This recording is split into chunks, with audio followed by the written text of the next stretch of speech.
benar adanya oknum TNI AD yang melakukan pencurian di supermarket di Tulungagung. Sosok Serda AM, oknum TNI ditangkap polisi usai bobol 6 minimarket, ternyata residivis, dan diminta maaf.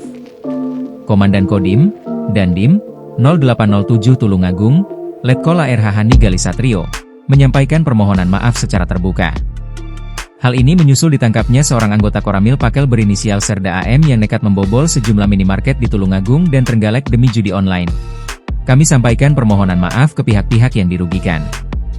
Tidak ada yang kami tutupi, proses hukum kebersangkutan akan dilaksanakan secara transparan, tegas Letkol Galih kepada Suryako ID. Senin, 9 Maret 2026. Pelarian Serda AM berakhir pada Sabtu, 7 Maret 2026, pukul 4 WIB usai membobol sebuah minimarket di Jalan Soekarno-Hatta, depan Gor Lembu Peteng, Tulungagung. Saat tertangkap tangan, pelaku sudah menggasak uang tunai 12,5 juta rupiah beserta sejumlah rokok. Polisi awalnya curiga melihat sepeda motor Honda Scoopy yang disembunyikan di dekat lokasi. Setelah menerima laporan warga tentang seseorang yang berjalan ke arah persawahan belakang minimarket, polisi langsung melakukan pengepungan.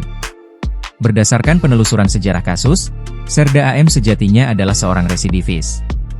Ia pernah divonis 8 bulan penjara pada 30 Juli 2024 oleh Pengadilan Militer 313 Madiun akibat 5 kasus pencurian serupa di wilayah Kecamatan Karangan, Kabupaten Trenggalek. Pelaku baru saja menghirup udara bebas dan kembali aktif sebagai TNI pada awal 2025.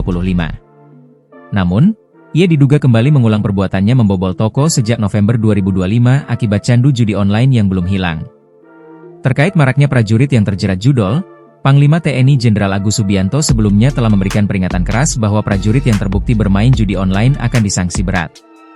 Hukuman bagi oknum aparat yang melanggar dan mencoreng nama baik institusi bisa berujung pada sanksi pemecatan. Langkah tegas ini diambil sebagai efek jera agar tidak ada lagi prajurit yang merugikan rakyat, sekaligus memastikan setiap anggota yang melanggar tindak pidana murni diadili melalui proses peradilan militer yang berlaku. Download Tribun X sekarang. Menghadirkan lokal menjadi Indonesia.